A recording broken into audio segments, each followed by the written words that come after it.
Olá, bom dia a você que nos assiste pelas páginas do Facebook PT na Câmara e também pela página do Facebook do nosso convidado muito especial nesta quarta-feira pela manhã aqui em Brasília, o deputado federal Patrus Ananias, do PT de Minas Gerais. É um prazer receber o senhor mais uma vez aqui no Ponto a Ponto. Bom dia, deputado. Bom dia, Leite. Quero saudar também com muito carinho as pessoas que estão sintonizadas conosco, para que juntos nós possamos refletir sobre os riscos que a democracia está correndo hoje em nosso país e também a importância da democracia para as lutas populares.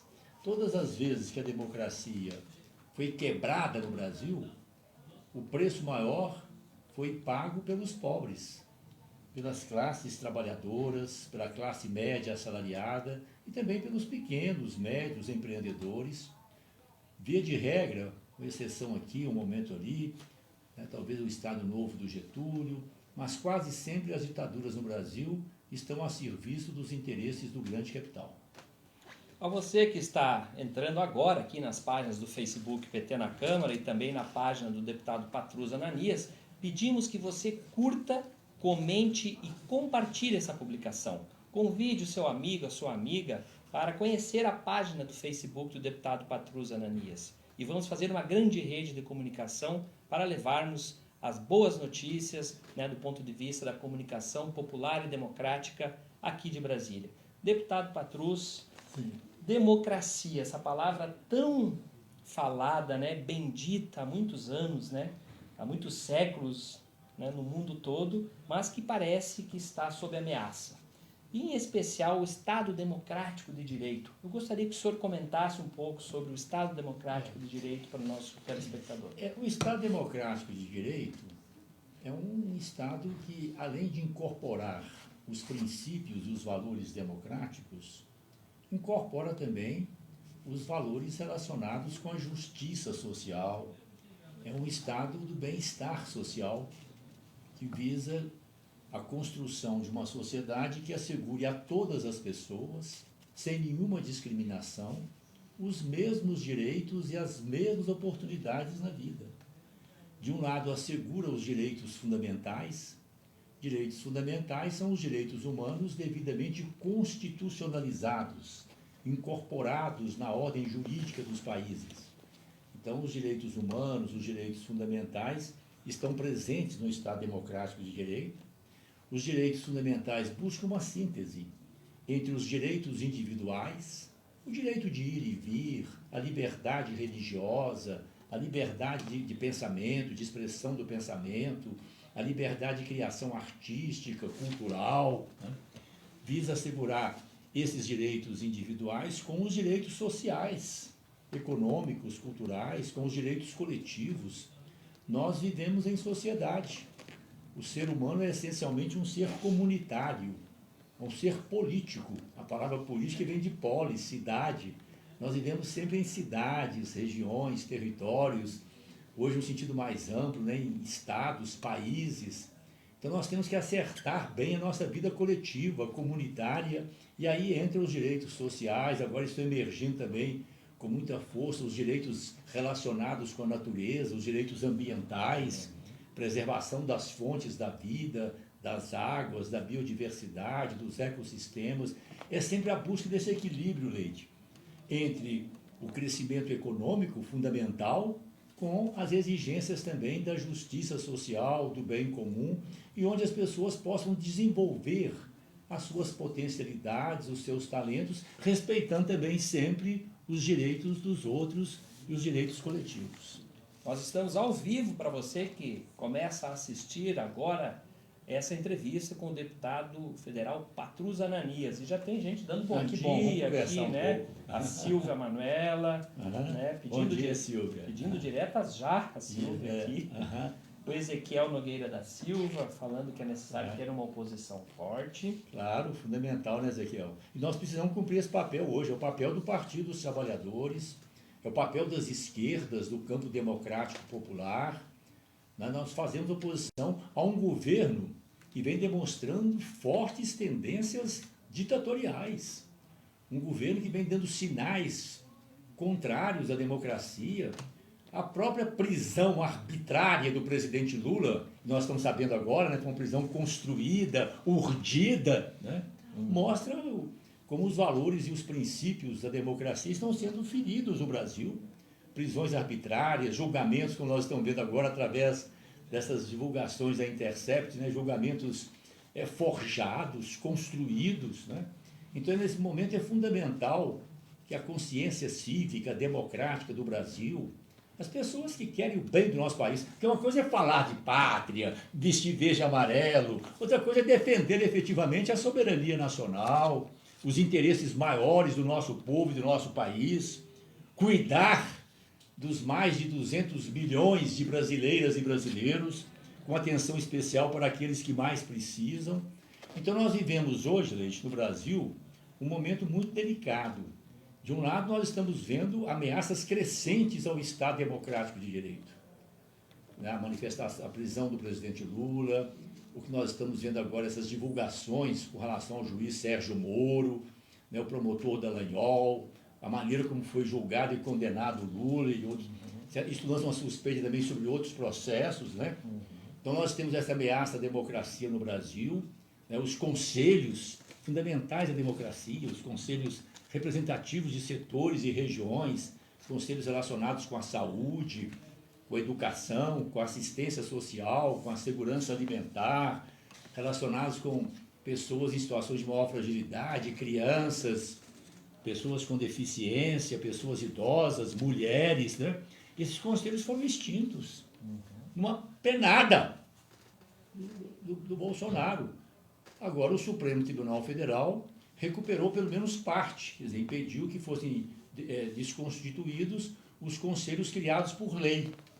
Mas é importante nós continuarmos a luta democrática por também outros conselhos que emergem da própria sociedade, da livre organização das pessoas, que querem de uma forma mais comunitária, mais coletiva, defender os seus direitos e contribuir para a construção de uma sociedade mais justa. Aí nós entramos, inclusive, numa outra dimensão fundamental da democracia, que é a democracia participativa. Isso. Onde as pessoas possam efetivamente, no dia a dia, exercer os seus direitos e deveres de cidadania, de nacionalidade, os seus direitos e deveres políticos.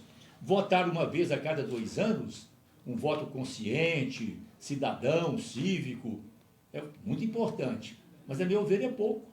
As pessoas que pagam impostos, que sustentam o país, as pessoas que cumprem as leis, elas devem ter uma participação mais efetiva no próprio processo de elaboração das leis e, sobretudo, na aplicação dos recursos públicos. E aqui eu lembro, Leite, com muito carinho, a experiência que nós vivemos em Belo Horizonte, que o Partido dos Trabalhadores levou em várias cidades do Brasil, que foi a experiência do orçamento participativo. Exatamente. Que é a melhor forma, a única forma efetiva de combatermos a corrupção. Uma coisa é combater de forma demagógica a corrupção, estardalhaço. Outra coisa é a forma efetiva de zelar pelo dinheiro público. É fazer com que as pessoas saibam de onde vem o dinheiro público e definam democraticamente onde e como aplicá-lo. Verdade. Né? E o senhor acabou de responder aqui a afirmação da Regina Leal, que diz que a democracia não está ameaçada. Eu acho que o deputado deu aqui exemplos, né? Eu considero que sim, é claro, viu, Leite? Ao longo da minha vida, uma militância de mais de 50 anos, né? Começou na minha adolescência, juventude, sempre defendendo o Estado democrático de direito, as liberdades públicas, os direitos fundamentais. Eu aprendi a respeitar as pessoas que vivem e pensam de forma diferente. E esse é um pressuposto da democracia. O meu questionamento hoje, nós temos um governo federal que respeita efetivamente as pessoas que vivem e pensam de forma diferente? Essa pergunta deve ser colocada no país hoje. Nós temos um governo que respeita efetivamente as instituições, poder judiciário, poder legislativo, que tem uma interlocução efetiva com a sociedade, com os movimentos sociais, com as organizações da sociedade civil, com as igrejas efetivamente comprometidas com a vida, com a mensagem libertária de Jesus, com as escolas, com as universidades. Essa é a questão sobre as quais nós devemos pensar. Nós estamos ao vivo com o deputado federal Patrus Ananias, do PT de Minas Gerais, pelas páginas do Facebook PT na Câmara e também pelo Facebook do deputado Patrus Ananias. Pedimos que você compartilhe, comente, chame seus amigos para conhecer as redes sociais do deputado Patrus Ananias, que você vai ficar bem informado. Mas, deputado, o ministro Sérgio Moro, da Justiça, está neste momento, nós estamos transmitindo ao vivo também, diretamente do Senado Federal, né, participando de uma audiência pública. Todos os escândalos que já foram revelados pelo site The Intercept Brasil demonstram que houve um conluio, né, entre o Sérgio Moro e o procurador Deltan Dallagnol, né, para perseguir, né, o Lula, perseguir o PT, enfim, ferindo o Estado Democrático de Direito. Deputado, que coisa é isso? Eu já tratei desse assunto, mas é importante a gente refletir, né, aprofundar essas reflexões. Eu fiz um discurso aqui na Câmara dos Deputados, apresentando as razões jurídicas, como advogado que sou, professor durante 40 anos na Pontifícia Universidade Católica de Minas Gerais, na Faculdade Mineira de Direito, na Escola de Serviço Social. Eu apresentei as minhas razões jurídicas pelas quais o presidente Lula é um preso político. Além das razões jurídicas, a questão da prova testemunhal, a delação, os limites da delação premiada, a pessoa é condenada a 30 anos, fala aquilo que o juiz quer ouvir, tem a sua pena reduzida para 2, 3 anos, vai cumprir em casa, às vezes menos do que isso. Né? Apontei isso e chamei atenção também para o fato de que os juízes são seres humanos. Portanto, eles têm também a sua ideologia, têm as suas posições políticas, eles julgam a partir dos seus valores, da sua visão de mundo, né? Da sua concepção política, dos seus valores sociais. Né? Exato. E está claro que tem uma tendência forte hoje no Poder Judiciário no Brasil, que tem um pensamento conservador, que nós chamamos de um pensamento de direita, mais reacionário, contra os movimentos sociais, contra o presidente Lula, contra o Partido dos Trabalhadores, né? Contra as pessoas que querem uma sociedade mais igualitária, mais justa, mais fraterna. Então, apresentei essas razões do meu discurso. Depois, um outro fato importante, quando o Moro aceita ser ministro, depois de ter dito que ele era político, né?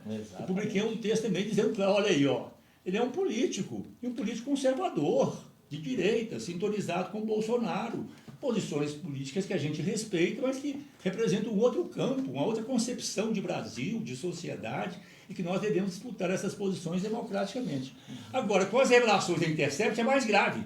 Aí não é mais uma questão ideológica, de posição política, de julgar a partir de certos valores, é uma questão mesmo de corrupção judiciária, construção falsificada de provas. É um julgamento absolutamente inaceitável, seja do ponto de vista jurídico, seja do ponto de vista político, seja do ponto de vista ético-moral.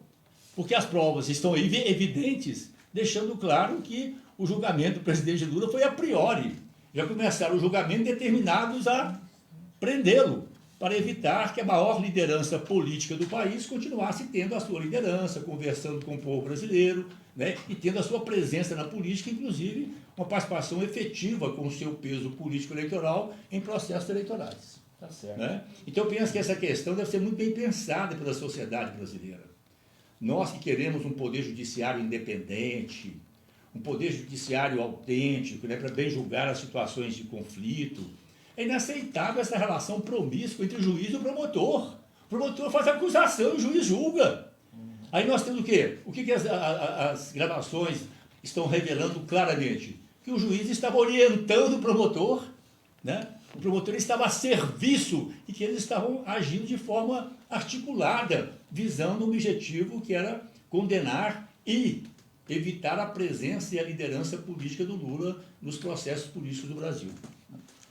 Nós estamos ao vivo, para você que está começando a assistir agora essa transmissão, com o deputado federal Patrus Ananias, do PT de Minas Gerais. O deputado está fazendo uma reflexão sobre a democracia no país, em especial sobre os ataques ao Estado Democrático de Direito, sobre democracia participativa, sobre a importância dos conselhos de participação social e popular e também comentando sobre a audiência pública que ocorre neste momento no Senado, em que o ex-juiz, né, hoje ministro Sérgio Moro, está participando. Deputado, o ministro Sérgio Moro acabou de falar lá no Senado, na audiência, que nas conversas não há nada que prove a imparcialidade dele, deputado.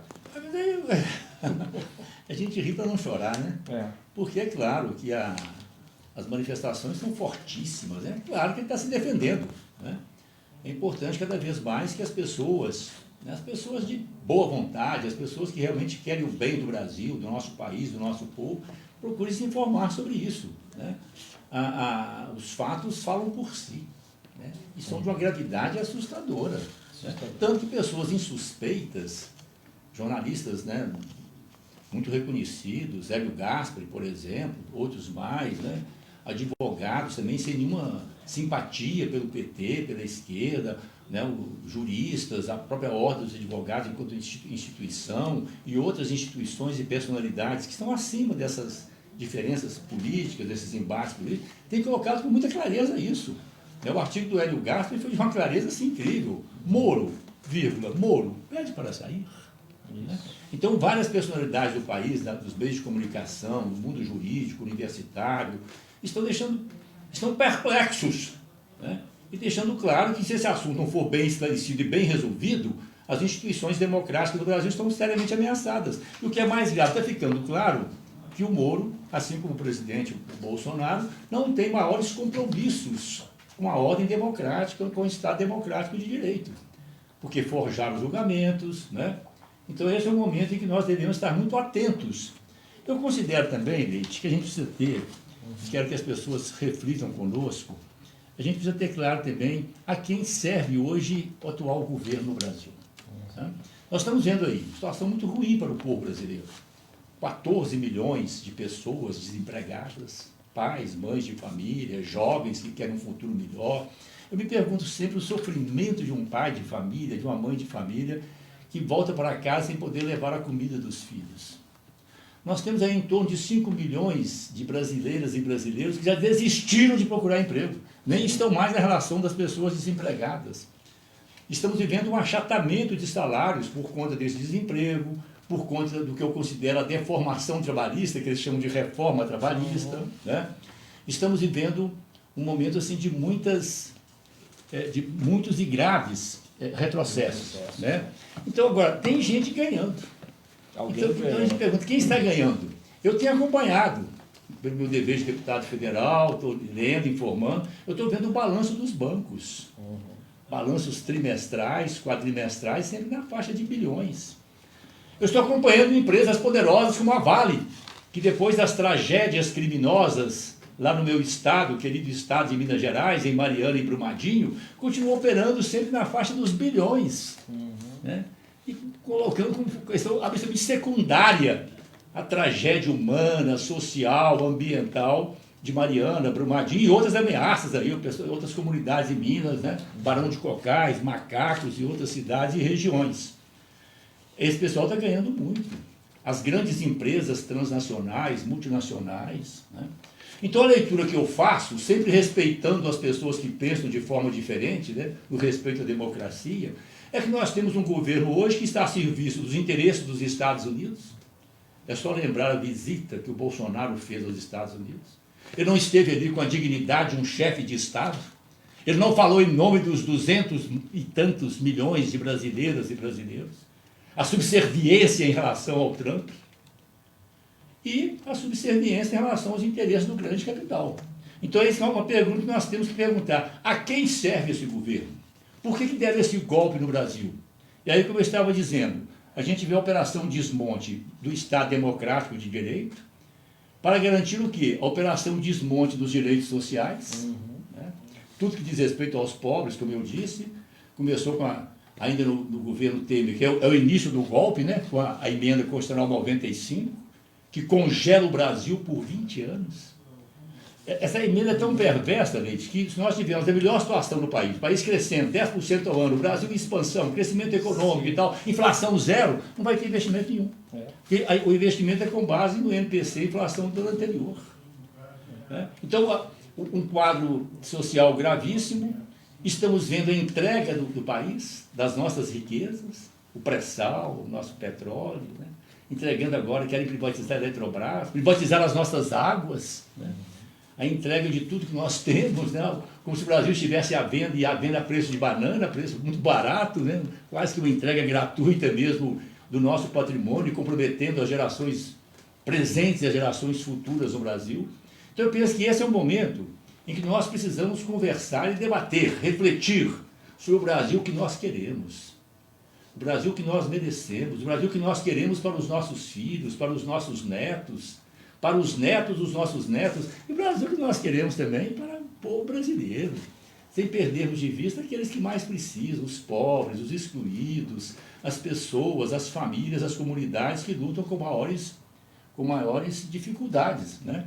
Ao falar de povos, comunidades, né, que lutam de maiores dificuldades, me ocorrem os indígenas. Ah, sim. Outra afronta, além de ferir, né, está claro que o governo quer destruir tudo que diz respeito às comunidades indígenas, às reservas indígenas. Houve uma decisão do Congresso, uma decisão com relação à questão de vincular a questão indígena, né, ao Ministério da Justiça e não ao Ministério da Agricultura, decisão do Congresso, e o Bolsonaro, por um decreto, decisão pessoal, voltou de novo à situação anterior, que tinha sido alterada aqui pelo Congresso Nacional. Isso mostra uma tendência realmente autoritária, e é fundamental que o Congresso Nacional tenha consciência disso, e tenha uma atitude altiva, democrática, respeitosa, mas afirmativa das nossas prerrogativas, porque a presença do Congresso Nacional é fundamental para nós preservarmos os espaços democráticos no Brasil. Que, aliás, esse é mais um ataque, né, ao Estado Democrático do Claro, Direito, o desrespeito, né, do poder perante o Poder Legislativo, né, deputado? Aqui o Aimar Lúcia Maria Finotti manda um abraço de Ribeirão Preto, São Paulo. Né? A Silvia Manuela Lula, pedindo Lula livre já, Lula inocente, né, deputado? Estamos nessa luta, Lula livre. Né? Terezinha Dantas, lá do Rio Grande do Norte, da nossa governadora Fátima Bezerra, né, que está lá na luta. O Potiguar. O Potiguar. O Ernesto Tavares, dando um bom dia para o senhor, com admiração, lá de Aracaju, Sergipe. Opa, Terezinha Dantas, mandando aqui um coraçãozinho, gente, feliz, um né? abraço afetuoso, meus agradecimentos, gente? Estamos A Maria José Duarte afirma: confiamos no Congresso Nacional para impedir que essa extrema-direita acabe com o país. É fundamental a atuação do Congresso, mas é fundamental também a atuação das pessoas, da sociedade, das organizações sociais, dos movimentos sociais, da juventude. É fundamental também a participação efetiva, que é a questão da democracia, dos direitos fundamentais, essas questões sejam amplamente debatidas nas igrejas, nas escolas, nas universidades. É importante que onde quer que as pessoas comprometidas com a democracia, sabe, com o bem comum, onde quer que nós estejamos, que a gente vá refletindo com as pessoas, respeitando sim as pessoas que pensam de forma diferente, mas colocando a nossa visão, as nossas concepções, a leitura que nós estamos fazendo da realidade a partir dela própria, a partir dos fatos que aí estão se colocando, e ajudando as pessoas nesse processo de reflexão, porque a defesa da democracia, a recuperação dos direitos sociais, dos direitos dos pobres, a construção de uma sociedade democrática, justa, fraterna, solidária, com crescimento econômico, mas também com justiça social, com preservação das riquezas naturais, do meio ambiente. Isso é uma tarefa coletiva, que depende do empenho e da vontade das pessoas. Por quê? É importante lembrar isso, sempre lembrar. A sociedade está em disputa. O Estado é rico. O Estado tem dinheiro, tem patrimônio, recebe os impostos. Então há uma disputa permanente pelos recursos públicos. E nesse momento, na minha leitura, os recursos públicos estão sendo apropriados pelos poderosos, pelo grande capital financeiro, pelos bancos, pelas grandes empresas transnacionais e os seus históricos servidores no Brasil. Eles falam de Estado mínimo, querem privatizar, eles querem o Estado mínimo, o Estado para eles, mínimo para o povo, para a sociedade, para os pobres, para a classe média assalariada, para os pequenos e médios empreendedores. Agora, o Estado máximo a serviço desses interesses poderosos. Então, eu acho fundamental que as pessoas tenham essa compreensão. Há uma disputa dentro do Estado, nós vivemos uma sociedade conflitiva, daí a importância da democracia. para que essas diferenças, esses conflitos econômicos, essa disputa pelos recursos do Estado, que essa disputa se dê através de processos pacíficos, não violentos, éticos, democráticos, né? Mas é fundamental que tenha essa disputa democrática e que aí os pobres, os movimentos sociais, as pessoas comprometidas com a justiça social, com a vida, né? Com o bem de todas e de todos, se coloquem de forma vigorosa para defender esses interesses mais amplos da sociedade que hoje, infelizmente, estão sendo apropriados por grupos minoritários e muito poderosos. A Elaine Maria Santos, eu não posso deixar de registrar aqui, ela... Patrus Ananias, bom dia. Excelente. Elaine Maria Santos, né? Patrus Ananias, bom dia. Excelente trabalho na Câmara. Meu voto sempre honrado. Um abraço. Que bom, Elaine, que bom, né? Isso. Aquece o coração e aumenta a responsabilidade, né, Leite? A responsabilidade. A gente fica com o dever moral, com o dever ético e espiritual de corresponder sempre a uma avaliação generosa como essa sua. Olha, conversar com o deputado Patrus Ananias sempre é uma honra. A gente aprende aqui, fica observando, né, essa figura extraordinária, um ser humano que deixa a gente otimista com relação ao presente e ao futuro da humanidade. Mas o tempo ele passa rápido para nós, para você que está assistindo, e o deputado tem uma agenda aqui em Brasília que não para. Ele sai daqui e vai para a CPI de Brumadinho. CPI de Brumadinho ele tem comissão... Tem a Previdência. Reforma da Previdência. Está, inclusive, né, com reunião agora. São muitas frentes de luta e resistência, né? São muitas frentes de luta e resistência e a gente fica naquela situação assim, poxa, está na hora de encerrar o programa. Deputado, o senhor fique à vontade para as suas considerações finais. Você falou, Leite, eu lembrei que os antigos diziam que o tempo é breve. E quando nós trabalhamos hoje a questão do planejamento estratégico, né, a gente aprende que o tempo é um bem escasso. Né? Os antigos locutores de futebol, quando eu via muito rádio em Bocaiúva, não tinha televisão, eu sempre gostei muito de futebol, os locutores diziam, o tempo passa. Né? O tempo passa. É real isso, sabe? Mas eu quero deixar aqui uma mensagem final, sabe, Leite, assim, para as pessoas que estão sintonizadas aqui conosco e pedindo a essas pessoas também que ampliem, né, as nossas reflexões. Eu quero deixar uma mensagem de confiança no Brasil. Nós temos um país esplêndido, né, um país continental, um povo bom, generoso. Né? Nós temos condições de produzir o ano inteiro, condições climáticas favoráveis, um subsolo riquíssimo. Eu penso então que é fundamental que nós tenhamos consciência das riquezas e das potencialidades do Brasil e que nós nos mobilizemos para construir a pátria que nós queremos e merecemos. Agora, com essa consciência, que eu acho fundamental, sabe, Leite? Eu acho importante isso, que eu cheguei a essa compreensão. Há uma disputa na sociedade, sabe? Os donos do dinheiro não dormem, eles querem mais, cada vez mais. E o Estado é um instrumento poderoso para alavancar os seus lucros. E o que nós queremos é um Estado brasileiro a serviço da vida, do desenvolvimento do país e não de pequenos grupos, a serviço do bem comum, da justiça social. O sonho que nós temos que acalentar sempre e lutar por ele é a construção de uma pátria livre, solidária, justa, onde todas as pessoas, desde o início, desde a infância, tenham rigorosamente os mesmos direitos e as mesmas oportunidades na vida. Uma sociedade que assegure a todos as mesmas chances. É em nome deste compromisso que a gente continua nessa militância política, social e pedindo às pessoas que somem conosco. Mais dia menos dia, nós vamos ganhar deles de novo. Como nós derrotamos as forças do atraso que nos impuseram a ditadura, nós vamos retomar o caminho do crescimento econômico, mas um crescimento a serviço do Brasil, com justiça social, com preservação das nossas riquezas, pensar o nosso país para nós e para as meninas e meninos que estão a caminho e que vão chegar. É em nome deles também que nós estamos nessa boa luta. Então, assim, a gente agradece, né, de coração a sua audiência, pedimos que você compartilhe essa publicação, chame seus amigos para conhecer as redes sociais do deputado Patrus Ananias e com muita fé, esperança e luta nós seguimos em frente, inclusive sempre lembrando de pedir Lula livre. Lula livre. Lula livre. É isso aí. Um bom dia a todos.